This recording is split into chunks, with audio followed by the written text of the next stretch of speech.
Hari ini dari Musa memberikan tema ini, komitmen mengikuti Allah, dengan satu pasal. Rut pasal pertama ayat 1 sampai 22, panjang.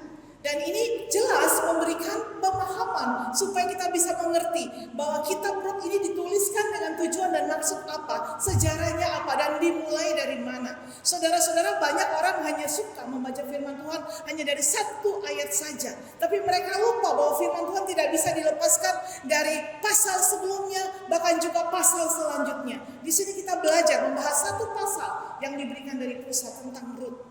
Bagaimana kehidupan Rut, seorang bangsa Israel, seorang ibu, seorang istri dengan 2 anak laki-laki.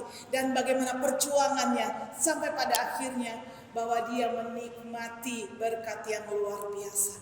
Saudara-saudara, kita melihat bahwa mengikuti Allah itu memerlukan komitmen dan harus konsisten. Sama seperti saudara dan saya. Ketika kita sudah mengambil keputusan untuk mengikuti Allah, itu berarti harus punya komitmen dan konsisten. Bukan hanya itu, sama seperti saudara juga ketika saudara sudah masuk, diterima menjadi anggota prajurit TNI Angkatan Laut, itu berarti saudara harus konsisten dengan pilihan saudara. Jangan pernah ada pikiran untuk pulang meninggalkan kesatuan saudara, ataupun lari untuk memulai kehidupan yang baru. Jangan coba-coba.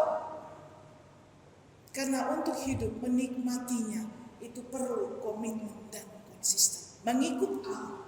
Ada lagu kita yang menyatakan apa? Mengikut Yesus, keputusanku ku tak ingkar. Apapun yang terjadi di depan, jangan pernah meninggalkan imanmu. Saudara yang terkasih di dalam nama Tuhan Yesus Kristus, dan inilah yang dimulai dari kehidupan Naomi, seorang istri, seorang ibu dengan seorang suami yang bernama Elimelech, dengan 2 orang anak laki-laki yang bernama Kilion dan ada yang hafal? Tadi sudah dibaca. Kilion dan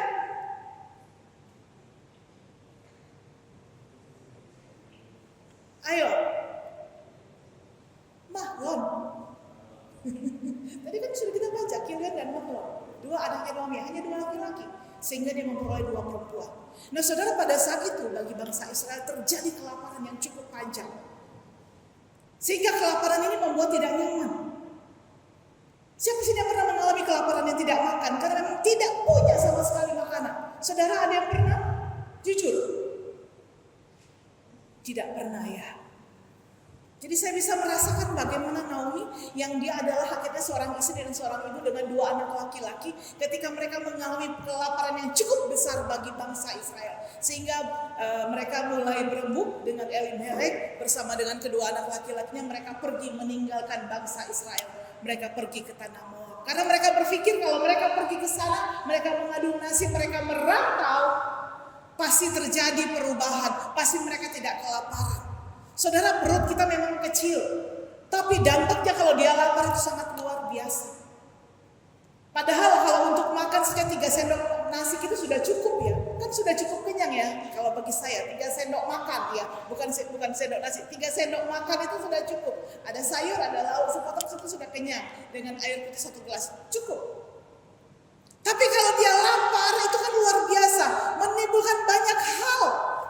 Selain sakit penyakit, tapi orang tidak akan tenang. Nah itu juga yang dialami oleh keluarga ini, Elimelech, Naomi dengan kedua anak mereka. Kelaparan itu bukan karena dosa mereka, bukan hanya untuk keluarga ini, tapi keseluruhan bangsa Israel pada saat itu. Ya boleh dibilang kalau sekarang ini istilahnya bencana. Sehingga semua bangsa, semua rakyat merasakannya. Saudara, kita melihat ada 4 bagian, ada 6 bagian yang saya bisa sampaikan kepada saudara terkait dengan firman dalam pasal 1 ini. Yang pertama kita melihat, saya ulangi lagi di ayat 1 sampai ayat kedua. Pada zaman para hakim memerintah, ada kelaparan di tanah Israel. Lalu pergilah seorang dari Betlehem Yehuda beserta istrinya dan kedua anak laki-laki di daerah Moab untuk menetap di sana sebagai orang asing. Nama orang itu ialah Elimelech, nama istrinya Naomi, dan nama kedua anaknya Mahlon dan Kilion. Semuanya orang-orang Efrata dan dari Betlehem Yehuda. Dan setelah sampai ke daerah Moab, diamlah mereka di sana. Saudara, ada yang salah nggak kalau kita merantau? Tidak ada yang salah. Tapi kita lihat dari perjalanan kehidupan Elimelech dan Naomi ini, kita belajar banyak hal. Tidak salah merantau. Tapi apakah dalam perantauan itu kita tetap senantiasa mengikuti firman Tuhan atau tidak? Apakah kita merantau karena ada hal-hal yang lain dalam tanda petik? Kita melihat bagian pertama kita di sini bahwa dalam menghadapi masalah yaitu kelaparan yang besar, Naomi dan keluarganya melarikan diri dari Israel. Saudara tolong digarisbawahi melarikan diri. Tindakan ini yang pada akhirnya menjadi sejarah selanjutnya bagi Naomi. Dia mengalami begitu banyak penderitaan. Saudara, kadang kita tidak mengerti. Ketika kita melakukan satu tindakan, mengambil satu keputusan, kalau kita mengambil gara-gara hanya kepentingan sesaat, kita lupa bahwa sebenarnya hidup kita itu sudah dalam rencana Tuhan. Masa depan kita seperti yang Yeremia katakan itu semua sudah ada dalam rencana Tuhan, rancangan Tuhan yang indah. Tinggal bagaimana saudara dan saya mau tunduk, mau percaya, mau taat. Mungkin saat ini kita mengalami ketidaknyamanan. Kita mengalami satu hal yang tidak diinginkan oleh setiap manusia. Mungkin kelaparan, mungkin sakit penyakit, mungkin kita homeless, ataupun juga kita sedang bekerja, kita sedang tidak nyaman. Sehingga kita berusaha untuk memperbaiki diri. Tapi kadang kita lupa saudara, tidak semua tindakan seperti itu dalam penyertaan Tuhan. Dalam pandangan mereka itu baik. Karena Moab saat itu mereka makmur. Mereka bisa menjamin, bisa memberikan makan.